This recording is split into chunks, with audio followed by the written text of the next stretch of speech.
இப்போது புதிய அறிமுகம் ஆச்சி ஹோட்டல் சாம்பார் 50 கிராம் ரூபாய் 20 மட்டுமே.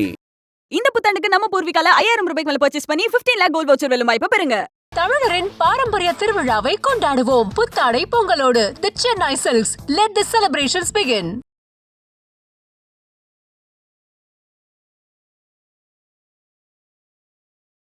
அமைச்சர் துரைமுருகன் வீட்டில் வந்து ரைட் நடைபெற்றது. அவருடைய மகன் கதிர் ஆனந்த் வீட்லேயும் வந்து ரைட் நடந்திருக்கு. கடப்பாரெலாம் எடுத்துகிட்டு போயிருக்காங்களாமே, நிறைய இருக்காமே உள்ள. ஈடியை கொண்டு வந்து ஒரு லோக்கலில் பிட் பாக்கெட்டு கேடியோட புட்டை பண்ணி பேசுகிறீங்களேன்னாரு. உங்கள் ஃபோன்லேயே ரிங்டோன் என்ன வச்சுருக்கான்னு பாருங்கள். கமிஷனரிடம் இருந்தோ அல்லது நீதிபதியிடம் இருந்தோ அல்லது யாரிடம் இருந்தோ அது ஃபோன் வந்தால் அது சைபர் கிரைம் தான்.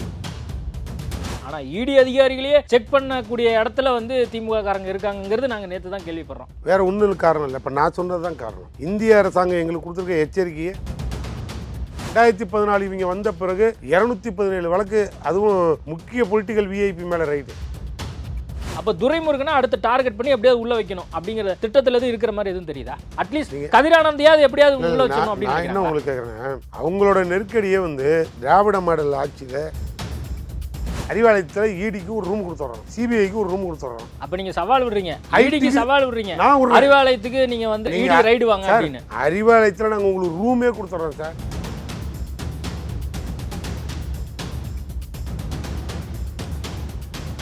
ஐபிசி தமிழ் நேயர்களுக்கு வணக்கம். இன்றைய நேர்காணலில் நம்மோடு இணைந்திருப்பவர் திமுகவின் செய்தி தொடர்பாளர் வழக்கறிஞர் சூர்யா வெற்றிகொண்டான் அவர்கள். வணக்கம் சார். வணக்கம். வணக்கம் sir. Happy new year. Same to you. அமைச்சர் துரைமுருகன் வீட்டில் வந்து ரைட் நடைபெற்றது. அவருடைய மகன் கதிர் ஆனந்த் வீட்லேயும் வந்து ரைட் நடந்திருக்கு. கிட்டத்தட்ட ஒரு நாள் ஃபுல்லாக வந்து நடத்தி முடிச்சிருக்காங்க. கடப்பாரெலாம் எடுத்துகிட்டு போயிருக்காங்களாமே, நிறைய இருக்காமே உள்ள. யார் இது? நீங்கள் வித்தியாசமாக அப்படி பார்க்கணும். நாங்களே வந்து அது வந்தது யாருன்னு தெரியாமல் தான் தேடிக்கிட்டு இருந்தோம். ஏன்னா இப்போலாம் எப்போ யார் வரா என்னன்னு ஒரு இடம் தெரியறதில்ல. வந்தது ஐடியா அல்லது லோக்கலில் இருக்க பிட் பாக்கெட்டு கேடியானே எங்களுக்கு தெரியல. நான் நேற்று கூட அதை பேசும்போதே சொன்னேன். பகிரங்கமாகவே குற்றச்சாட்டு வச்சு, என்னடா ஒன்று ஈடியை கொண்டு வந்து ஒரு லோக்கலில் பிட் பாக்கெட்டு கேடியோட புட்டை பண்ணி பேசுகிறீங்களேன்னாரு. நான் திரும்பி அதை சொன்னேன். இப்போ கூட நீங்கள் வாட்ஸ்அப்பில் போய் எடுத்து ஓப்பன் பண்ணி பாருங்கள். உங்கள் ஃபோன்லேயே ரிங்டோன் என்ன வச்சுருக்கான்னு பாருங்கள். கமிஷனரிடம் இருந்தோ அல்லது நீதிபதியிடம் இருந்தோ அல்லது யாரிடம் இருந்தால் அது ஃபோன் வந்தால் அது சைபர் கிரைம் தான். உங்களுக்கு ரிங்டோனே அதான் கொடுத்துருக்கான் அரசாங்கமே. அப்போனா கமிஷனர்கிட்டருந்து ஃபோன் வந்தாலே அது சைபர் கிரைமா, நீதிபதியிலேருந்து ஃபோன் வந்தாலே அது கிரைமா, எல்லாம் ஃப்ராடா. அப்படின்னா இப்போ வந்தது ஈடியா இல்லை ஃப்ராடு கம்மியானு யாருக்கு தெரியும்? அப்படின்னு தான் நான் நேற்றே சொன்னேன். அதுக்கே நாங்கள் 5-6 மணி நேரம் அதை செக் பண்ணி, அதுக்கு பின்னால் எங்கள் கட்சிக்காரங்களாம் வந்து ஃபுல்லாக செக் பண்ணி ஈடி தானதுக்கு பிறகு என்னையா வேணும் உனக்கு ஃபுல்லாக பாருன்னு சொல்லி அலோவ் பண்ணுறோம். அதான் இப்போது நீங்கள் செக் பண்ணி தான் உள்ளே அனுப்பணும் அப்படின்னு சொல்கிறீங்க.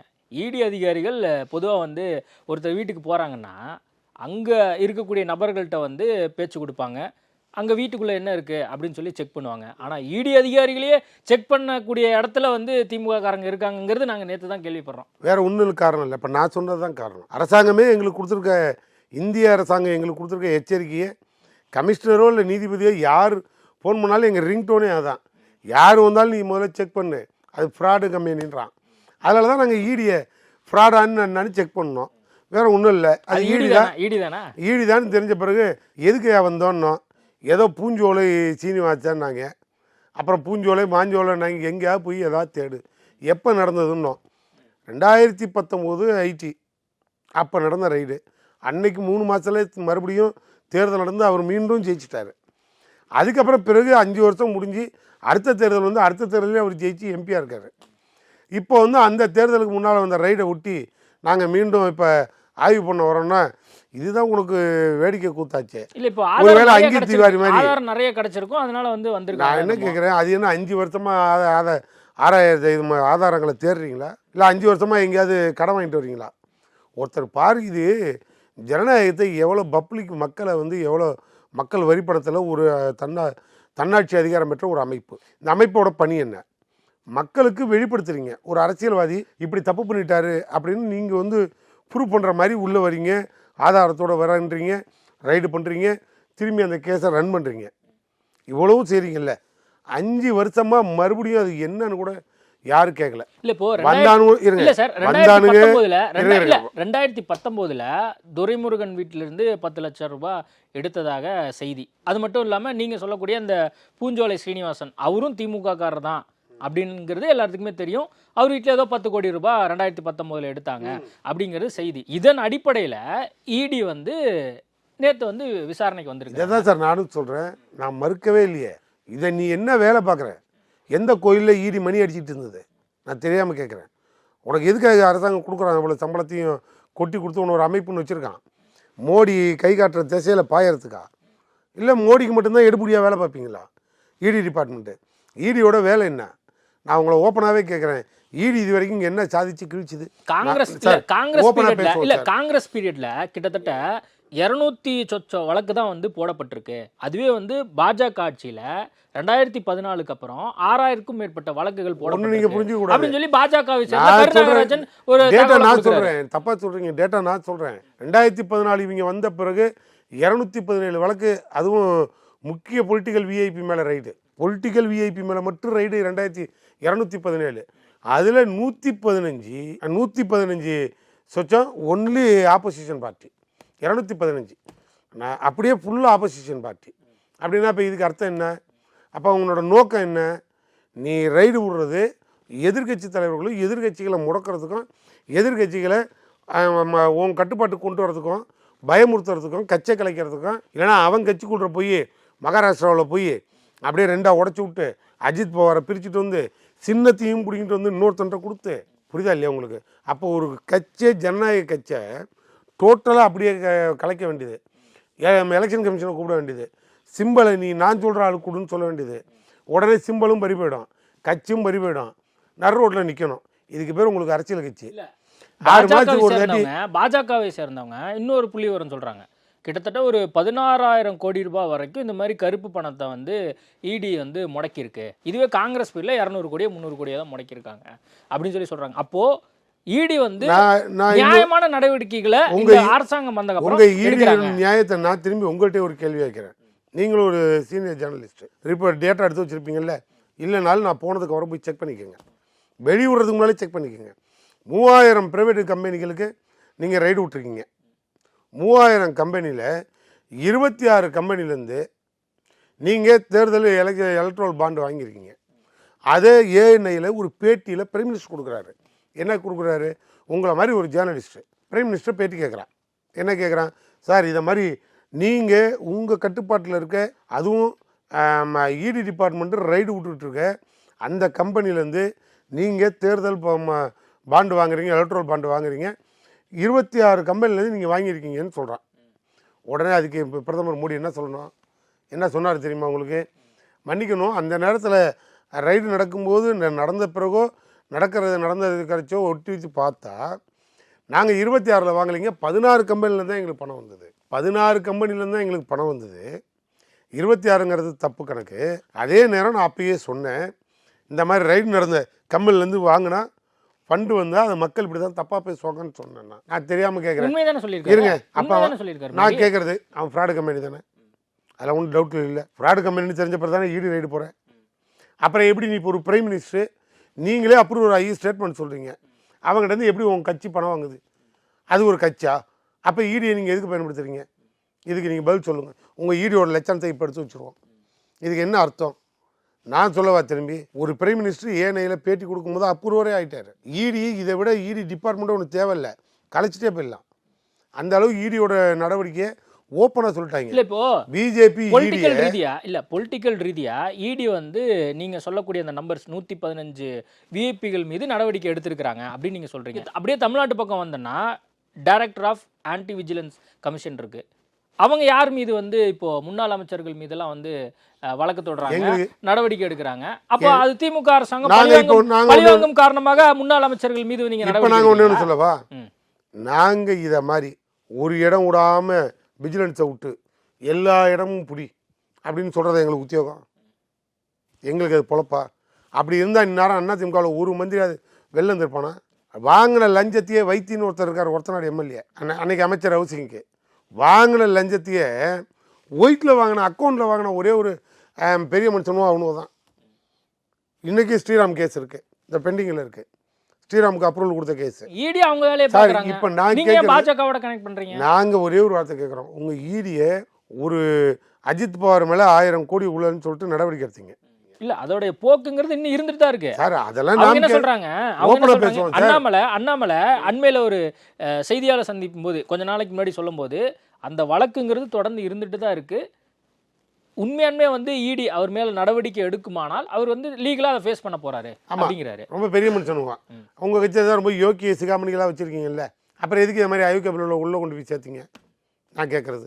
அப்போ என்ன வாஷிங் மிஷின் வாங்கி வச்சு எல்லாத்தையும் மோடி சொல்கிற மாதிரி அமுக்கி குளிப்பாட்டி கொண்டு போய் கட்சியில் சேர்த்துருவீங்களா? உங்கள் ஈடியை நீங்கள் பயன்படுத்துகிற விதம், நீ எங்களுக்கு என்ன வேணாலும் ரைடு விடு, நாங்கள் அதை பற்றி யோசிக்கலை, நாங்கள் கவலையே பண்ணல, ஏன்னா நாங்கள் எல்லாத்தையும் எதிர்கொள்ள ரெடியாக இருக்கோம். சரி ஓகே. இப்போ நான் கேட்குறது ஒன்றே ஒன்று, இப்படி தான் நீ இங்கேருந்து ஓடி போய் உச்சநீதிமன்றம் ஒன்றியை கூப்பிட்டு நீ யோக்கியமான அமைப்பாக இருந்தால் உன்னை ஏன் உச்சநீதிமன்றம் கூப்பிட்டு கண்டிக்கணும்?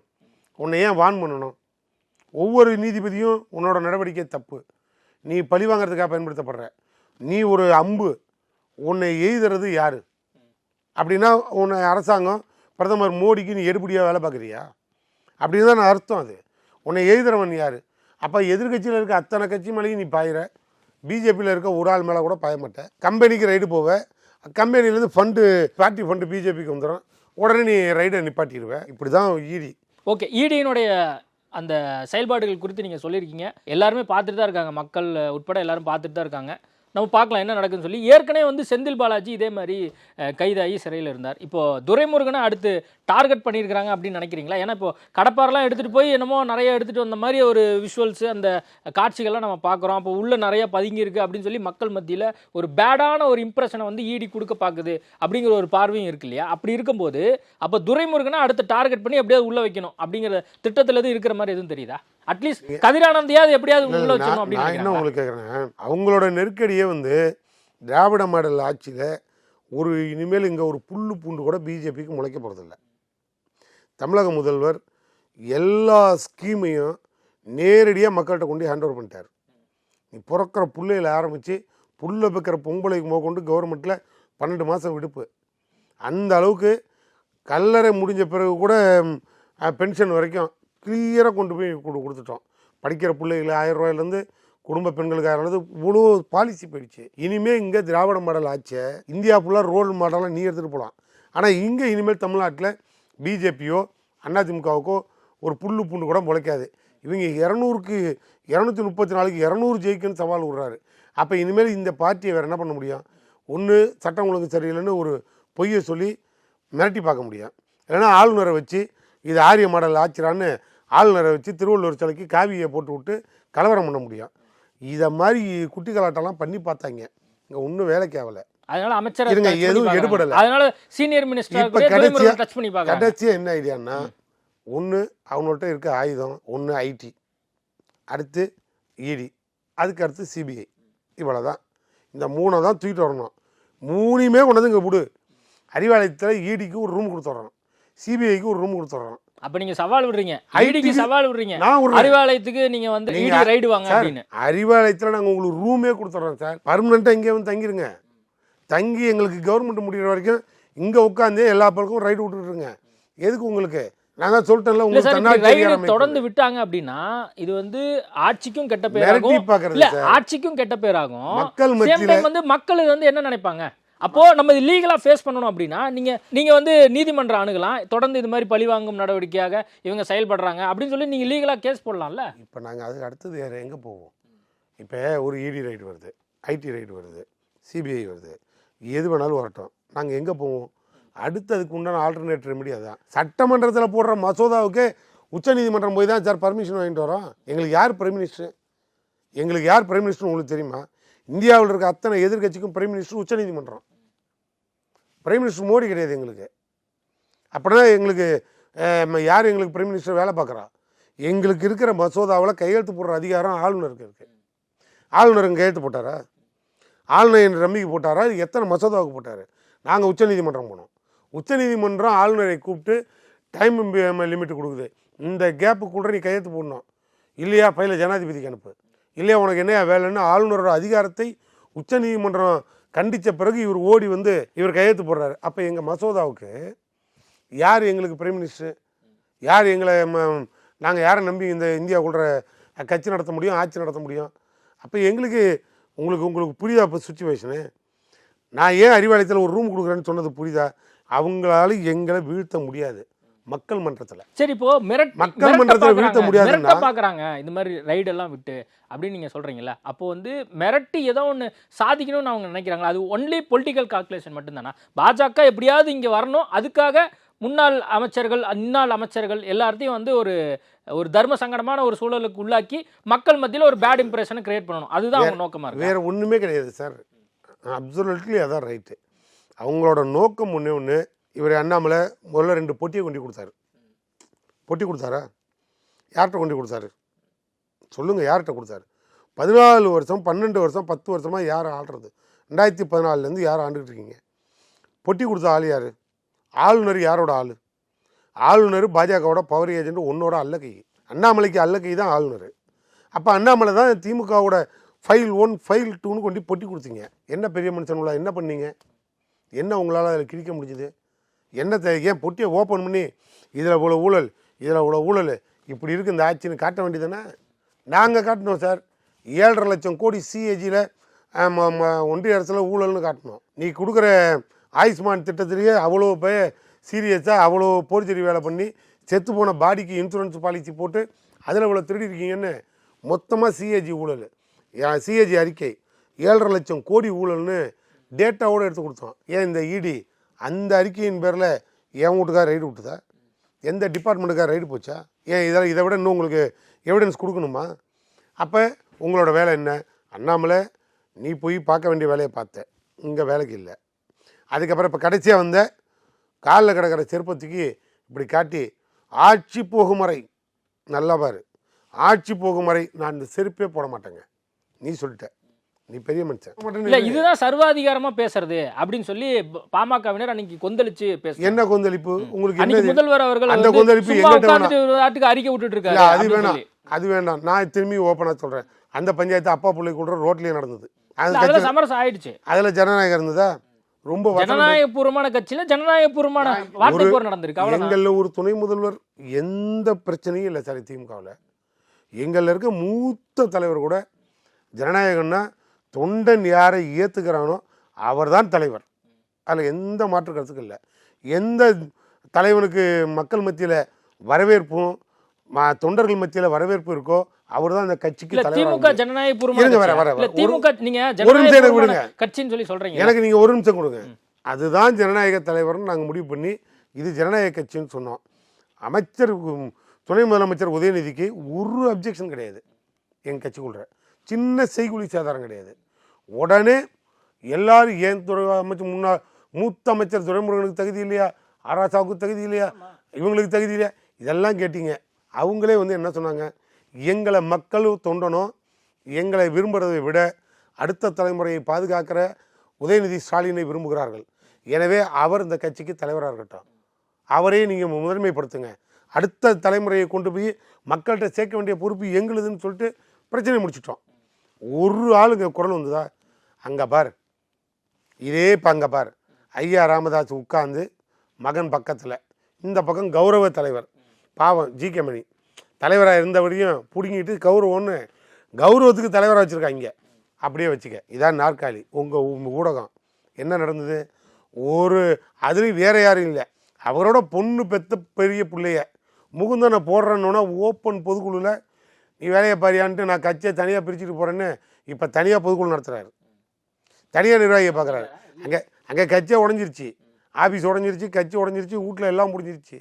ஐயா ராமதாஸுக்கு எங்கே போச்சு? நான் என்ன தெரியுமா சொல்கிறேன், நீ இப்போ எந்த மூஞ்சியை வச்சுக்கிட்டு இனிமேல் மக்கள் பிரச்சனைக்கு பேசுவீங்க, அந்த மக்களை வச்சுட்டு ஏமாத்தி. சரி, ஓகே. அப்போ திமுகவை குறை சொல்கிற தகுதி உங்களுக்கு இருக்கா? துரைமுருகன் அடுத்த கட்டமாக இப்போ என்ன பண்ண போறார்? இப்போ ஏன்னா கதிரானந்த் வீட்லேயும் ரைடு போயிருக்கு, இவர் வீட்லேயும் ரைடு போயிருக்கு. இது வரக்கூடிய என்ன ஒரு ஆண்டு யார் வீட்டுக்கு வேணாலும் போட்டு சார், நாங்கள் அதை சட்ட ரீதியாக அதை எப்படி எதிர்கொள்ளணுமோ அதை எதிர்கொள்வோம். ஈடி இது வரைக்கும் ரைடு பயப்பட போறதில்ல. ஈடி ரைடு விட்டு இது வரைக்கும் ஒரு எலுமிச்சம்பழத்துக்கு கூட சேதாரம் கிடையாது ஈடி ரைடால. அப்படின்னா பார்த்துக்க. இப்போ பணம் எதுவும் பிடிச்சிருக்காங்களா உள்ள? இது வரைக்கும் தகவல் எதுவும் வரல. அவங்க எங்கே ஏதோ பூஞ்சோலை வீட்டுக்கு போய் ஏதோ ரைடு விட்றேன்னானுவோம், பூஞ்சோலை வீட்டில் போய் என்னத்தை பிடிச்சானோன்னு எனக்கு தெரியாது. ஒருவேளை மல்லிகைப்பூ தர்றானுங்களா இல்லை அரளிப்பூவை தர்றானுங்களான்னு எனக்கு தெரியாது. ஏதாவது அவங்க சொன்னால் தானே வர்றாங்க. 10 மணி நேரம் உள்ளே படுத்துருக்காங்க, திரும்பி வெளியில் டிவியில் மைக்கு கிட்ட எதுவும் பேசாமல் ரைடு நடந்தது. முடிஞ்சிருச்சு, விளக்கம் பின்னால் அளிக்கப்படும், போயிடுறாங்க. அவ்வளோதான். நேர்காணல் கொடுத்ததுக்கு மிக்க நன்றி. நன்றி சார். இப்போது புதிய அறிமுகம் ஆச்சி ஹோட்டல் சாம்பார் 50 கிராம் ரூபாய் 20 மட்டுமே. இந்த புத்தாண்டுக்கு நம்ம பூர்விகால 5000 ரூபாய்க்கு மேல பர்ச்சேஸ் பண்ணி 15 lakh கோல்ட் வவுச்சர் வெல்லும் வாய்ப்பை பெறுங்க. தமிழரின் பாரம்பரிய திருவிழாவை கொண்டாடுவோம் புத்தாடை பொங்கலோடு. The Chennai Silks. Let the celebrations begin.